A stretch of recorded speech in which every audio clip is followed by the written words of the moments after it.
জানাজা রেখে ঘন্টার ঘন্টা বক্তব্য দিবেন, এটা না যায়, হারাম।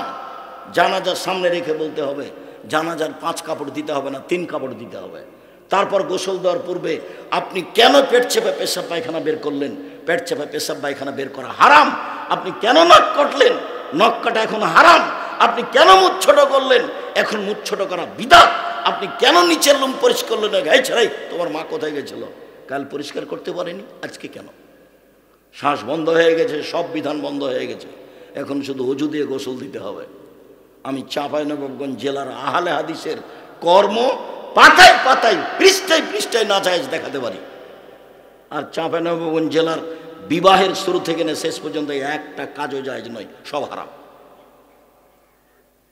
একটা কাজও জায়েজ নয়, সব হারাম। একটা প্রমাণ করেন দেখি। 10 জন মিলে বউটাকে, বেটি ছেলেটাকে দেখতে গেছেন, এটা প্রমাণ করেন দেখি। বউটাকে কি কিছু টাকা দিয়ে আসলেন বেটি ছেলেটাকে, এটা প্রমাণ করেন দেখি। বায়না করলেন, সবাই মিলে তাকে দেখলেন, টাকা গুনতে দিলেন, এটা প্রমাণ করেন দেখি। সবাই মিলে বিবাহ ঘেরলেন, 1 গিলাসে দিলেন শরবত আর 1 গিলাসে লবণ, এটা প্রমাণ করে দেখি। ধোঁকাবাজ, তুমি তো প্রতারক, এই কাজ করো কেন? ধর্ম এরকম। মাঝা খরচ কেন দিতে হবে? ডুলি বিবি যেতে হবে কেন? আমি তো বলেছি ডুলি বিবি শব্দ পেশাব করে দাও। 20 বছর পরে এমনভাবে মানুষ ডুলি বিবি শব্দ ভুলে যাবে, কেউ যদি বলে ডুলি বিবি তো আর একজন বলবে কি রে ডুলি বিবি কি জিনিস, মানে এমনভাবে ভুলে যেতে হবে। ডুলি বিবি মহিলাতে যাওয়া বহুদূরের কথা। থোবড়া, থোবড়া শব্দ চিরদিনের জন্য ভুলে যেতে হবে। বরং তার ক্ষীর কাছে আমাটা চিরদিনের জন্য ভুলে যেতে হবে।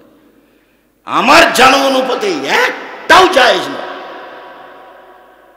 আমার খুব ভালো মনে আছে, রমজান মুলবি বিবাহ পড়ানোর পরে বলছে উঠো 2 রাকাত সালাত আদায় করো, আমার চোখের সামনে। রমজান মুলবি দুনিয়া থেকে চলে গেছেন, আমি তখন তার এটা বুঝতাম না, সে অনেক দিন আগের কথা।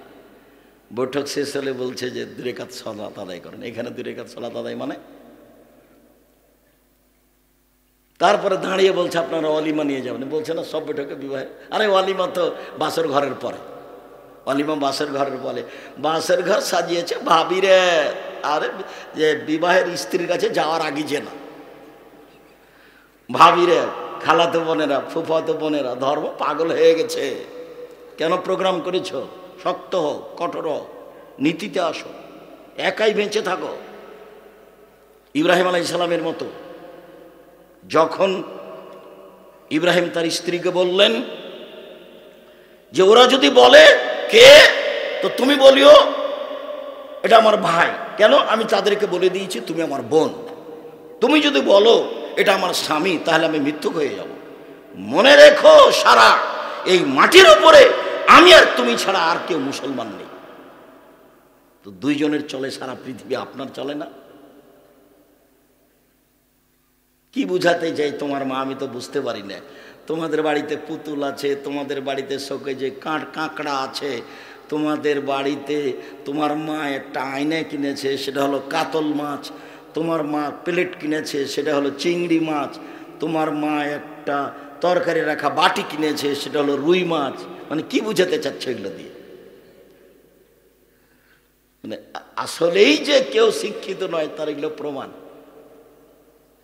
এমনি পশু প্রাণীর মতো, গরু ছাগলের মতো, বুঝেও বুঝে না ওরা, অন্তর আছে বুঝে না, দেখেও দেখে না ওরা, চক্ষু আছে দেখে না, শুনেও শুনে না ওরা, কান আছে শোনে না। উলাইকা কালানাম, তারা পশু প্রাণীর মতো, তারা গরু ছাগলের মতো, তারা কুকুর শিরের মতো, ভালো মাজাল বরং তার চেয়ে খারাপ।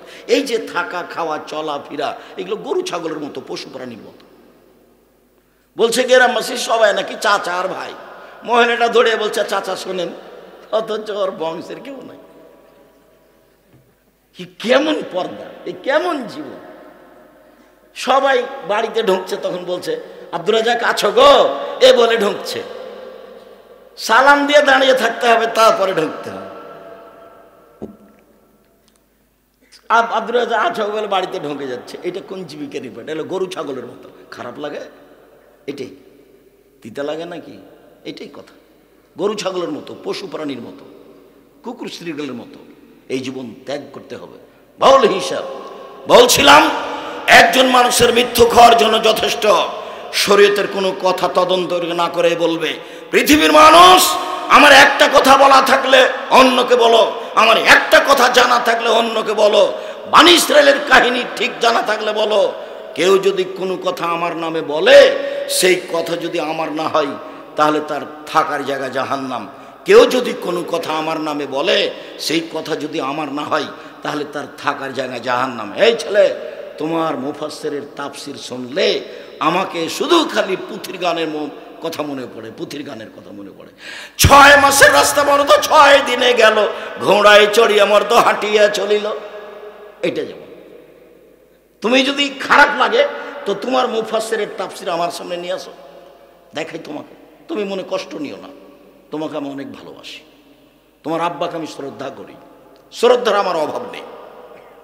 ফাতেমা কান্দিয়া কয়, আজ বুঝি হুসাইন কারবালাতে শহীদ হয়।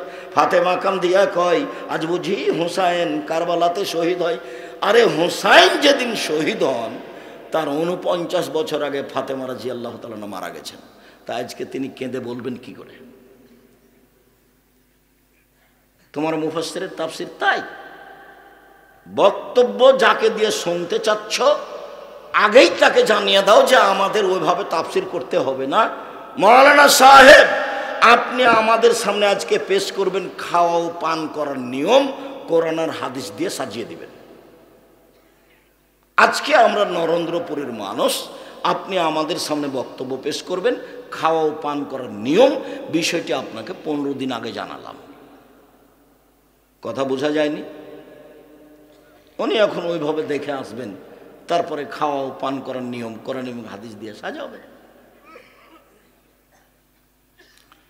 মোহাম্মদ বলতে পারো ওপরে কি নিয়ে হইচই হচ্ছে?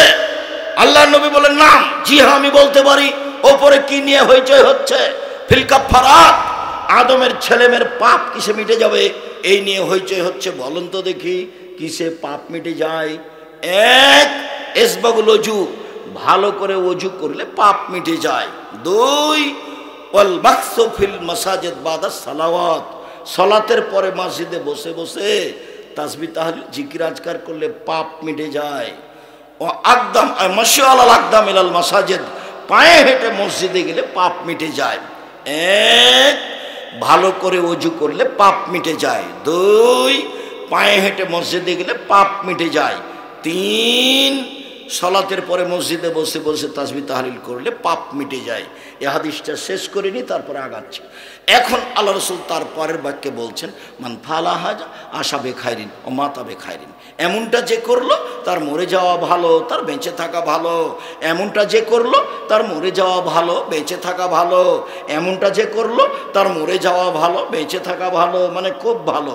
এরপর আল্লাহ রাসূল বলছেন, ওয়াকানা মিন খাতিয়াতিহি কায়াউমিন ওয়ালাদাত উম্মুহু, এবার লোকটা হয়ে গেছে সেই দিনের মতো যেদিন তার মা তাকে জন্ম দিয়েছে।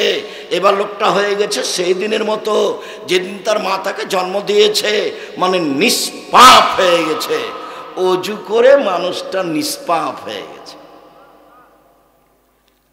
নিষ্পাপ হয়ে যায় তার আরো দুটা কথা বলি।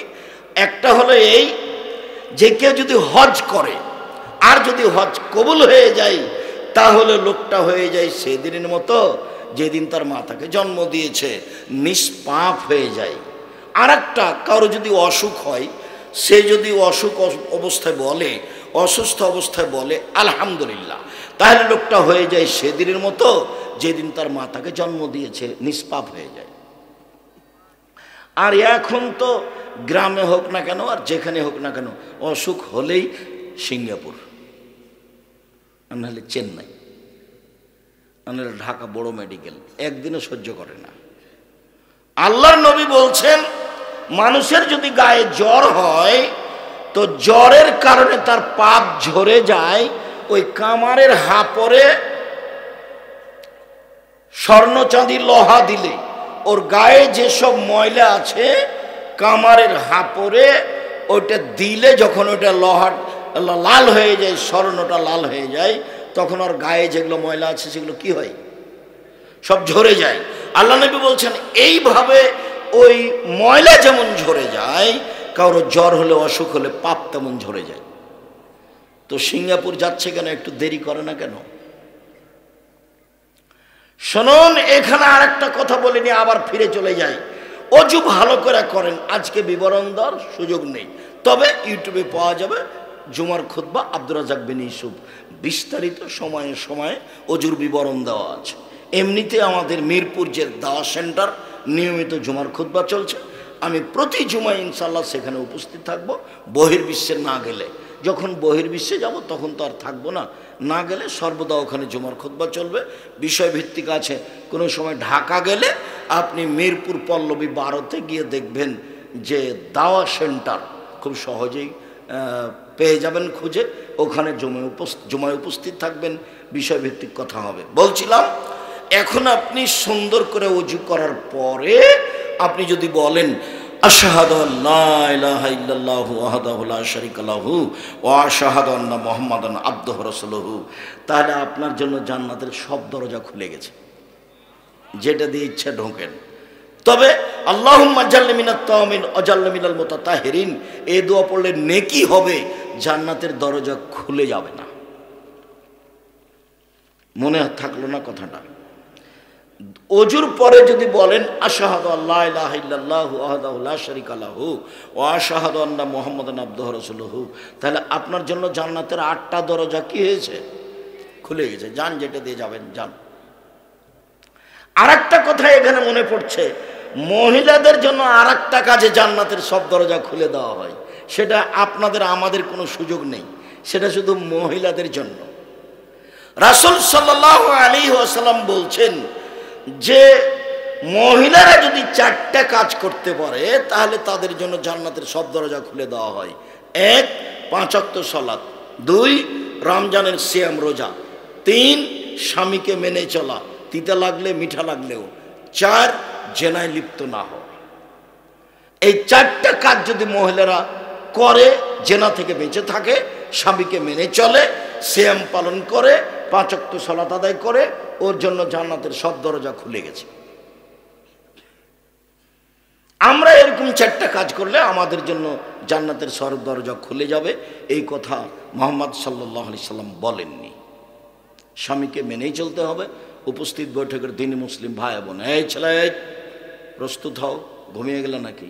আপনারা যারা আছেন একটু খেয়াল করেন। উপস্থিত বৈঠকের দিনী মুসলিম বোন একটু শোনেন। এই মেয়ে, কথা বলছো কেন? শতবার বলা আছে যে তোমার গায়ের উপর দিয়ে যদি আরেকজন চলে যায় তবুও তুমি মুখ খুলবা না। সাংসারিক জীবনে 2টা কাজ করবেন না, আপনিও নয় আপনার স্ত্রীও নয়। 1, অভিমান করবেন না। অভিমান, অভিমান কি? ওহ, আমি চাচ্ছিলাম তুমি একটু আমার মাথাটা টিপা দিবা, অভিমান। ওহ, আমি চাচ্ছিলাম তুমি একটু পা দুটা টিপা দিবা। ওহ, আমি চাচ্ছিলাম তুমি একটু পানি গরম করে দিবা, এর নাম অভিমান। তো স্ত্রী কি অভিমান করতে পারে? আমি চাচ্ছিলাম তুমি এই ঈদে আমাকে একটা দামি শাড়ি কিনে দিবা, এর নাম অভিমান। তো অভিমান যদি পূর্ণ না হয় তখন শয়তান মহিলাটাকে বলে, তোকে কোনোদিন শাড়ি কিনে দেয়নি? তুই বল যে কোনোদিনই তো দেওনি। শয়তান ওকে কথা বলাতে বলাতে তালাক পর্যন্ত যাবে, এর নাম শয়তান। আর এও বলবে তুমি তো আমার কোনো কথাই শোনো না, কালকে তো বলেছিলাম পা টিপে দাওনি, আজকে তো দেন, তুমি তো আমার কথাই শোনো না। মানে যতক্ষণ পর্যন্ত শয়তান তাকে বউ তালাক না দেওয়া ততক্ষণ পর্যন্ত পিছু থেকে ছাড়বে না। অভিমান নেই। আর একটা হলো প্রতিবাদ। প্রতিবাদ করবেন না। তুমি এ কথা বললে কেন? মহিলা বলছে তুমি আমার মাকে গালি দিলে কেন?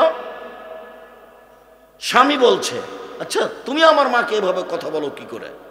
আমার মা তোমাকে গালি দেখ আর না দেখ, তুমি আমার মায়ের ব্যাপারে মুখ খুললে কেন? এর নাম প্রতিবাদ।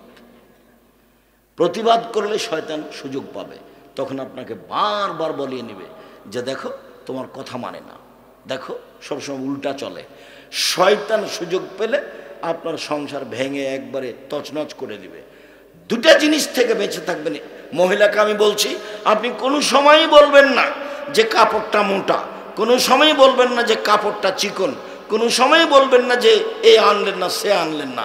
খালি বলবেন আপনি যাতে খুশি আমিও তাতে খুশি, আপনি যাতে খুশি আমিও তাতে খুশি, আমার কোনো প্রকার অভিমান নেই। তাহলে শয়তান আর কোনো সুযোগ পাবে না, শয়তান আপনার বাড়ি থেকে চলে যাবে। সম্মানিত দিনী ভাই বোন, শয়তানকে সুযোগ দিয়ে সংসার করলে সংসারে বিপদ নেমে আসবে। বলছিলাম এইখানে আমরা কথা যা বললাম এখান থেকে ফিরে যাই। এক, জাহান্নাম থেকে বাঁচার পথ মুখ বন্ধ রেখো, দোকানে বসে আড্ডা পিটা কাজ থেকে বিরত থাকো।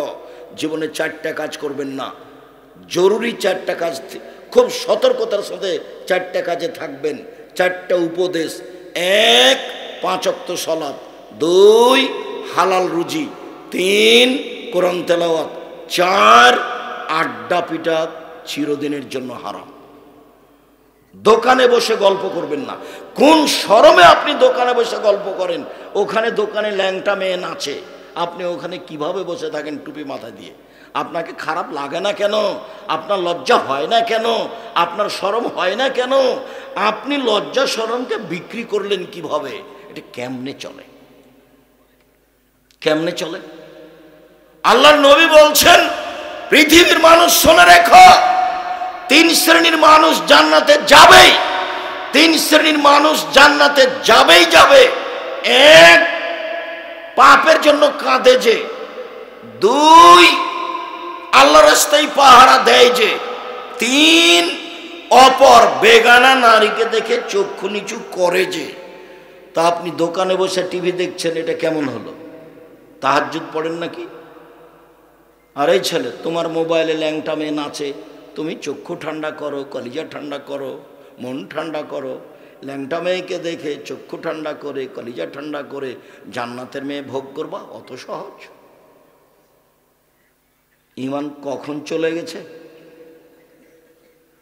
ওকে বিদায় করো। আল্লাহ নবী বলছেন, আমার জীবনে বড় ভয়, আশঙ্কা, আমার উম্মতের উপরে আমার উম্মত গোপন পাপে লিপ্ত হবে। এটা আমার ভয়, এটা আমার আশঙ্কা। আমার উম্মত গোপন পাপে লিপ্ত হবে। এখান থেকে তোমাকে যে কোনো মূল্যে বিরত থাকতে হবে। মহিলাদের ফাঁদে পড়ো না। মহিলাদের ফাঁদে পড়লে তুমি ধ্বংস হবা, তোমার বাপ ধ্বংস হবে, তোমার বংশ ধ্বংস হবে, তোমার জাতি ধ্বংস হবে। আমার মা বলতেন, নারী হলো 3 জানের বড়ি। নারী হলো 3 জানের বড়ি। নারীকে তুমি চিনতে পারোনি, কি জিনিস তুমি ওকে চিনতে পারোনি, তোমাকে ধ্বংস করেই ছাড়বে। 1 মিনিট দেখবা, এদিকে দেখো নারী কি জিনিস। 1 মিনিট দেখো এদিকে। জুলাইখা সব দরজাগুলি বন্ধ করে দিল নিজে হাতে।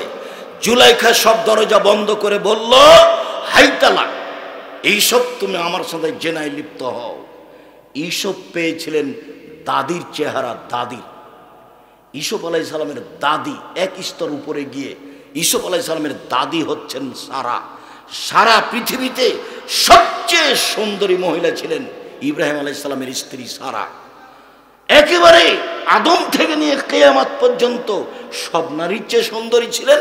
আর না হয় সেই কালে পৃথিবীতে যত নারী ছিল সবার চেয়ে তিনি সুন্দরী ছিলেন। সেই চেহারায় পেয়েছিলেন ইউসুফ আলাইহিস সালাম। সুন্দর চেহারার মানুষ ছিলেন ইউসুফ। দরজা বন্ধ করলো জুলাইখা। জুলাইখা বলল, তুমি জেনায় লিপ্ত হও।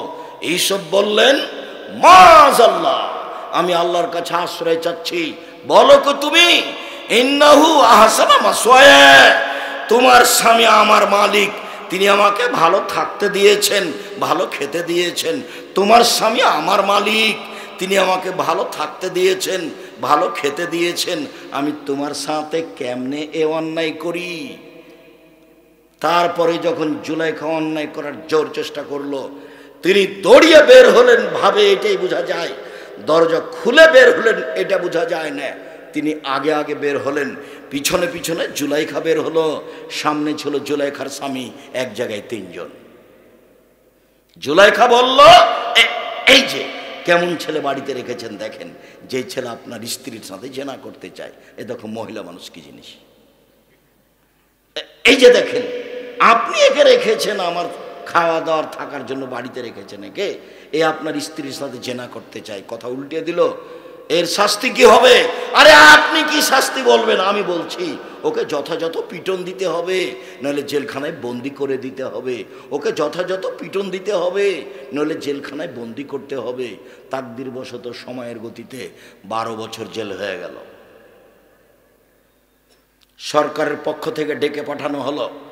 তিনি বললেন, জি না, আমি জেল থেকে বের হব না যতক্ষণ পর্যন্ত জুলাইখা জাতির সামনে ঘোষণা না দিবে আমি অন্যায় করেছি, এইসব করেনি। আমি জুলাইখা, আমি অন্যায় করেছি, এইসব করেনি। এই কথা জনগণের সামনে জুলাইখার ঘোষণা না দেওয়া পর্যন্ত ইসব জেল থেকে বের হবে না। আমাদের নবী মুহাম্মদ সাল্লাল্লাহু আলাইহি ওয়াসাল্লাম বলেন, ইসবের ধৈর্য আমার চেয়ে বেশি, ইসবের ধৈর্য আমার চেয়ে বেশি। আমাদের নবী মুহাম্মদ সাল্লাল্লাহু আলাইহি ওয়াসাল্লাম বলেন, ইসবের ধৈর্য আমার চেয়ে বেশি। আরে আমি যদি ওখানে থাকতাম, 12 বছর জেলে থাকার পরে যদি সরকারের লোক আমাকে ডেকে পাঠাতো, তাহলে আমি তাড়াহুড়া করে বের হয়ে যেতাম, চলো চলো চলো। কিন্তু ঈসা আলাইহিস সালাম তা বললেন না। ঈসা আলাইহিস সালাম বললেন, জুলাইখাকে জাতির সামনে ঘোষণা দিতে হবে আমি অন্যায় করেছি, এইসব করেনি। সাবধান থেকো, ওই মেয়েটার নাম্বার মোবাইলে যেন আর কোনোদিন তোমার না থাকে, মিশিয়ে দাও। মেয়েটাকে এমনভাবে ভুলে যাবা, মারিয়াম যেমন বলেছেন কুনতু নাসিয়াম মানসিয়া, যখন মারিয়ামের সন্তান হওয়ার সময় চলে আসলো তখন মারিয়াম খুব চিন্তিত, আর আমি জাতিকে কি দিয়ে বুঝাবো, আমার তো বিবাহ হয়নি, আমি সন্তান জাতিকে কি দিয়ে বুঝাবো। যা হওয়ার তাই হলো। সন্তান নিয়ে যখন গ্রামে ঢুকলেন তখন গ্রামের লোক বলল, ছি ছি ছি ছি ছি, তোমার মা তো ভালো মানুষ, তোমার মা তো জেনাকারিনী ছিল না। ছি ছি ছি ছি, তোমার বাপ তো ভালো মানুষ, তোমার বাপ তো জেনাকার ছিল না। তুমি মসজিদে থাকো, বাইতুল মুকাদ্দাসে থাকো, সেখানে জেনা করো, এই তো তুমি মহিলা। এরকম কথা জনগণ তাকে বলল। তখন তিনি বলেছিলেন, আমি জাতিকে কি দিয়ে বুঝাই, আমি জাতির কাছ থেকে হারিয়ে যেতে চাচ্ছি। কেউ যেন না জানে মারিয়ামকে, কারো যেন মনে না থাকে মারিয়ামকে। মারিয়ামকে একবারে টোটালি ভুলে যাবে। মারিয়াম যেমন চেয়েছিলেন জাতির কাছ থেকে নিজের ভুলে যাওয়া, এই ছেলে তুমিও ওই মেয়েটার নাম্বার থেকে তুমি নিজেকে ভুলিয়ে দাও। ওই মেয়েটা যেন তোমার জিন্দিগিতে কোনো দিন না আসে, ও তোমাকে কবর দিয়ে ছাড়বে। তুমি মনে করো না ও তোমার গোপন পাপ, তোমাকে জাহান্নাম পর্যন্ত নিয়ে যেয়ে ছাড়বে। তোমার বিদ্যা নষ্ট করবে, তোমার বুদ্ধি নষ্ট করবে, তোমার মান সম্মান নষ্ট করবে। এই বোকা ছেলে, তোমার সাথে কথা বলে যে মেয়ে, ওই মেয়ে আরো 10 জনের সাথে বলে। ওই বোকা মেয়েরও জানা দরকার যে আমার সাথে যে ছেলে কথা বলে, সেই ছেলে আরো 10 জন মেয়ের সাথে কথা বলে। সতর্ক থাকা উচিত। বলছিলাম, মুখ বন্ধ করো, জাহান্নাম থেকে বেঁচে যাবা। 2, ওয়ালিয়াসা বাইতো, জরুরি প্রয়োজন ছাড়া বাড়ির বাইরে যাবেন না। নিজেকে বাঁচান জাহান্নাম থেকে। লম্বা আলোচনা নয়, অল্পতে শেষ করে দেবো, আপনি চিন্তা করবেন না। নিজেকে জাহান্নাম থেকে বাঁচান। 1, মুখ বন্ধ রাখেন। 2, জরুরি প্রয়োজন ছাড়া বাড়ির বাইরে যাবেন না, জাহান্নাম থেকে বেঁচে যাবেন। 3, পাপের জন্য কাঁদুন, জাহান্নাম থেকে বেঁচে যাবেন। আল্লাহর নবী বলেন, লা ইয়ালিজার রাজুলু বাকা মিন খাসিয়াতিল্লাহ হাত্তা ইয়ালিজাল লাবানো। আল্লাহর ভয়ে কাঁদে যে তার জাহান্নামে যাওয়া ওইরকমই অসম্ভব। গাভীর বাঁট থেকে চাপ দিয়ে দুধ বের করে ভিতরে ঢোকানো যেমন অসম্ভব, গাভীর বাঁট থেকে চাপ দিয়ে দুধ বের করে ভিতরে ঢোকানো যেমন অসম্ভব, আল্লাহর ভয়ে কাঁদে যে তার জাহান্নামে যাওয়া তেমনি অসম্ভব। এই 3টা কাজেই জাহান্নাম থেকে বেঁচে যাবেন। পরিবারকে জাহান্নাম থেকে বাঁচানোর 1 নম্বর পথ, এই ছেলে থামো, আমি একেবারে কাছাকাছি চলে এসেছি। জাহান্নাম থেকে পরিবারকে 1 নম্বর কাজ বাঁচানো, শিক্ষা দেওয়া। 2 নম্বর কাজ শিষ্টাচার শিখিয়ে দেওয়া। রাসূল সাল্লাল্লাহু আলাইহি সাল্লাম বলেছেন, নবীগণের বৈশিষ্ট্য 10টি। তার একটা বৈশিষ্ট্য হলো নখ কেটে ফেলতে হবে, দাড়ি বড় করতে হবে, মোচ কেটে ফেলতে হবে, চাঁচা হবে না, বগলের লোম উঠিয়ে ফেলতে হবে। পুরুষ নারী একই হুকুম, ব্লেড ব্যবহার করা যাবে না। নিচের লোম পরিষ্কার করতে হবে, ঊর্ধ্বে টাইম 40 দিন। পুরুষ নারী একই হুকুম, যেভাবে সহজ, যেভাবে সম্ভব, যেভাবে সাজে। এগুলোর নবীগণের বৈশিষ্ট্য শিষ্টাচারে আসতেই হবে, তাহলে আপনার জন্য জাহান্নাম থেকে বেঁচে যাওয়া সহজ হবে। যখন জাবের রাদিয়াল্লাহু তাআলা আনহুকে আল্লাহর নবী বললেন যে এখানে থামেন, আমরা সকালে বাড়ি যাব। তখন জাবের বললেন, আমি নতুন বিবাহ করেছি, আমাকে বাড়ি যেতে অনুমতি দেন। তখন আল্লাহর নবী বললেন, জাবের, তুমি কুমারী মেয়ে বিবাহ করেছো না তালাক প্রাপ্তা মেয়ে বিবাহ করেছো? তো জাবের বললেন, আল্লাহর নবী, আমি তালাক প্রাপ্তা বয়সের মেয়ে বিবাহ করেছি, যার বয়স একটা পর্যায়ে চলে গেছে। তো তুমি কুমারী মেয়ে কেন বিবাহ করলে না? তখন আল্লাহ রসুলকে জাবের বলছেন, আল্লাহর নবী, আমার আব্বা উহুদের যুদ্ধে শহীদ হয়েছেন 9 জন মেয়ে রেখে। আল্লাহর নবী, আমার আব্বা উহুদের যুদ্ধে শহীদ হয়েছেন 9 জন মেয়ে রেখে। ও আকরাহ আন আতাজাওয়াজা মিসলাহুন্না, আমার 9 জন বোনের সমবয়সের মেয়েকে আমি বিবাহ করা পছন্দ করিনি। আমার 9 জন বোনের সমবয়সের কম বয়সের মেয়েকে আমি বিবাহ করা পছন্দ করিনি 4টা কারণে। 1, লে তুয়াল্লেমা হন না, আমার স্ত্রী যেন আমার বোনদেরকে বিদ্যা শিখাতে পারে। 2, বলে তুয়াদ দেবা হন না, আমার স্ত্রী যেন আমার বোনদেরকে শিষ্টাচার শিখাতে পারে। 3, বলে তুরাজ্জেলা হন না, আমার স্ত্রী যেন আমার বোনদের মাথার চুল চিরুনি করে সাজগোজ করে রাখতে পারে। 4, বলে তাকুমা আলাইহিন না, আমার স্ত্রী যেন তাদের উপরে পাহারা দিতে পারে। 4টা কারণে আমি কম বয়সের মেয়ে বিবাহ করিনি।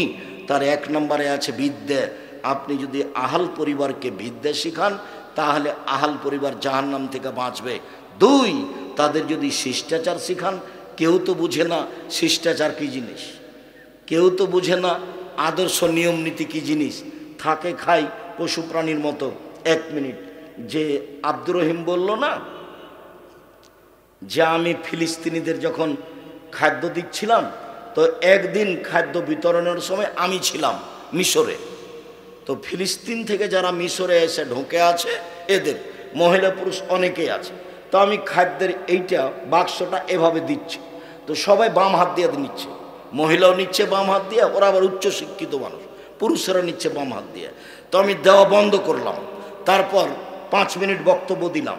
তাতে বললাম, আয়েশা রাদিয়াল্লাহু তাআলা আনহা বলেন, আল্লাহ নবী বলেছেন, ডান হাত হলো পবিত্রতার জন্য, ওজুর জন্য, ভালো কাজের জন্য, আর বাম হাত হলো পেশাব পায়খানার জন্য আর ময়লার জন্য।